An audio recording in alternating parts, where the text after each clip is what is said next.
We're gonna go on here and we're gonna give this a little bit of a swing. And we're gonna do this here and then we're gonna do it with all the other drums as well.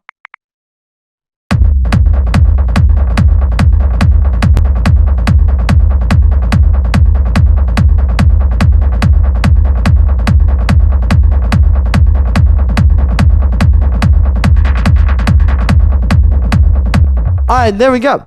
We're at 152 BPM. First thing we got here is this rave stab.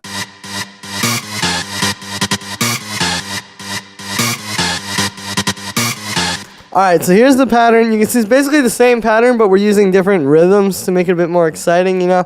It's really just like eighth notes and quarter notes. But then there's these little choppy 16th notes here. I think one thing that's really important with this is you notice this note length really matters. You can get a lot out of a sound just playing with like the length of the notes, you know.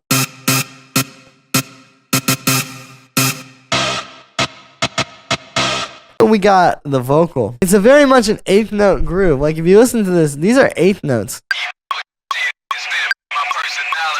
The original sample sounded like this.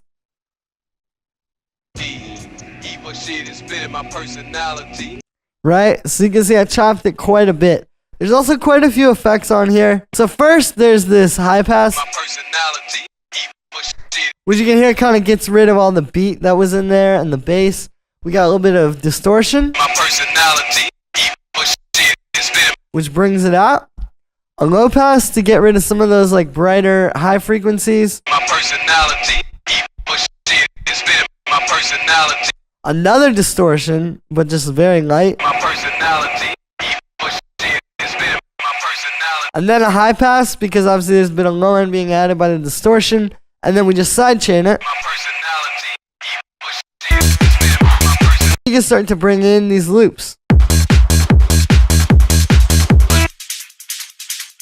You see this one's just only high end. I've high passed it and sidechained it. This one is in the mid range, and then you put those together. And these are all about just creating that perfect bed for your main synths and your main sounds to sort of sit on top of, right? But this is why I say you have to start with the kick and bass and the main drums, because these on their own don't really do much. But then if you have that other stuff down, they work really well. We've also got this little stab. So yeah, this is just playing these two little like that, even though you kind of can't hear it. It just sounds like one note. It's using wavetable to create these kind of like hardstyle stabs.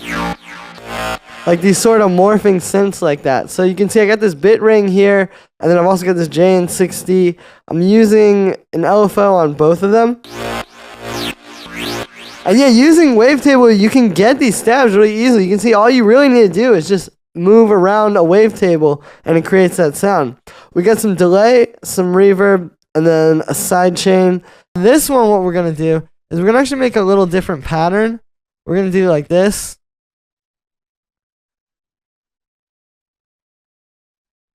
And then duplicate it a bunch of times. Alright, now with this one, we're going to get a little more experimental. I'm going to put everything before the sidechain.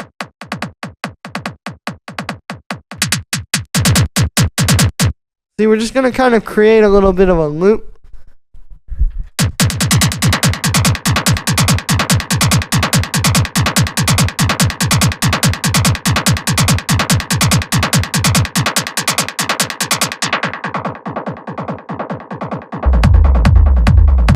And then a little bit of delay with that rumble sounds good.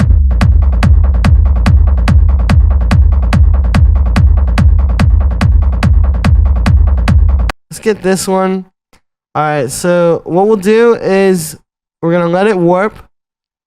And then you can see, okay, so it's already auto warped. What we're going to do is we're going to unwarp it, drag that back, and then we're going to set our BPM to the same thing as the vocal. And if your vocal is timed right, it should be good. Last year we fell in her out so fast that she didn't even think to catch. Perfect. So it's right in time. If you have an issue with this, even if you're at the right BPM, what you got to do is you gotta find what note, what like time it starts on. So like we'll just put in quarter notes to start with. Bring the velocity up. And we'll go to 144 BPM. Cool. Now we're gonna use this to create our rumble. What we're gonna do is we're gonna duplicate it twice. The first one we're just gonna do like this, warp it and stretch it.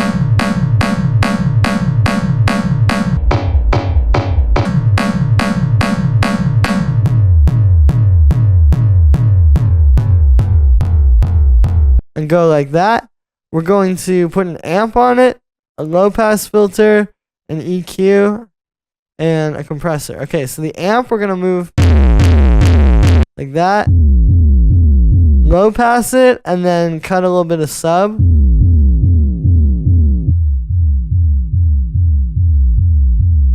Cool, and then we're gonna just sidechain this to the original kick, turn on the EQ. We got our full vocal. I let her rob me of all I am. Great, it's all lined up the whole way through. So now what we can do is we're gonna warp this and we can take our BPM up. Like I'm gonna put this up to 150. So this is where I like to start defining a chord progression. So we got our bass. I'm gonna use wavetable here. We're gonna detune this and just make a nice fat Reese. So we got our low pass here. So this starts like this, then we're band passing it. Short reverb, auto pan to make it come off the kick. Low pass, and then a high pass, because you don't need this to be in the low end too much.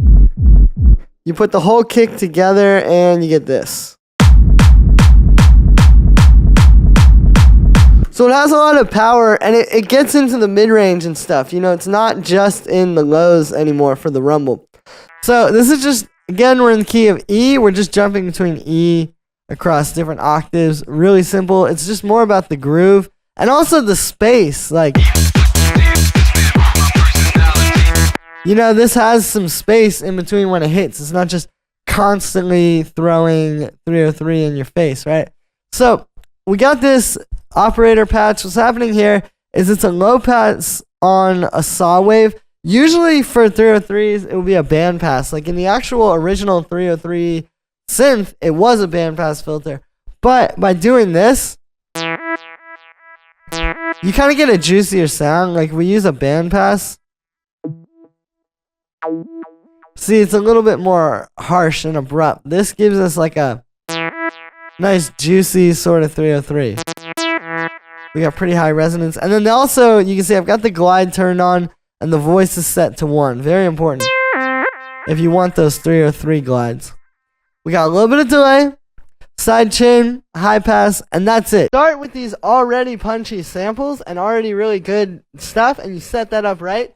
You're really just gonna only want, 10 to 20% of this, if even that. Sometimes it's even less, right? The goal is to create something that's already punchy, so when you're adding this, you're just adding a little bit more sauce to it. It's not like you're actually trying to necessarily fix it. You shouldn't be trying to fix it. You should just be adding like 10% more push with it.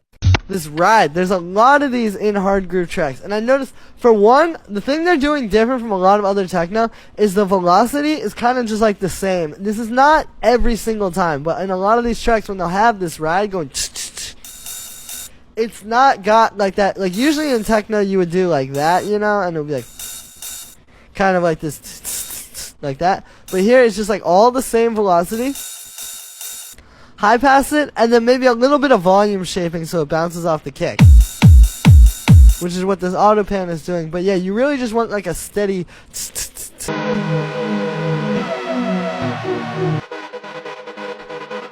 So we got this C6 super detuned super saw, and then there's this gate. So what we're doing here is we're side chaining this to this operator, and all this operator is some noise playing the pattern. This is the pattern, right? You'll notice the note lights create a lot of grooves, so you can play around with those, and then you sidechain it, and then it'll just play when that plays.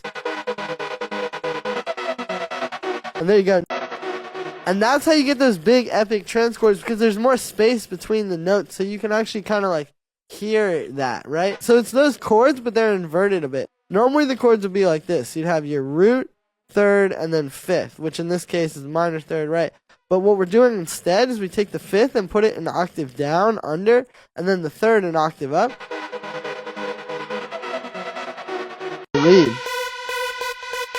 So notice this mostly drones on this one note, which we're in the key of G sharp minor, and that's the third. So it's like a very minor sounding thing if you have this playing the root note and then this playing the third, like right here. Listen to that. That's literally just creating a minor chord right there, right? And this is like super push Eves style, right? We've got the notes kind of short. They're not touching each other also. And the thing about this bass, it's not super subby, like even with the kick.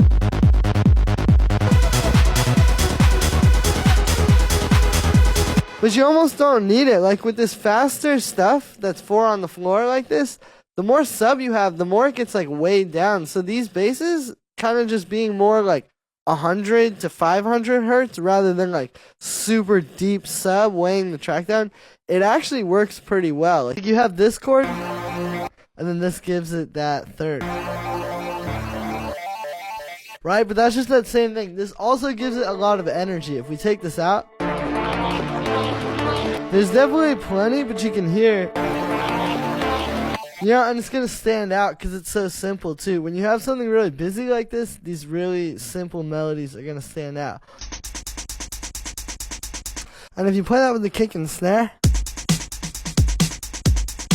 right, it just fills that in, and then you can put that over top of the breakbeat.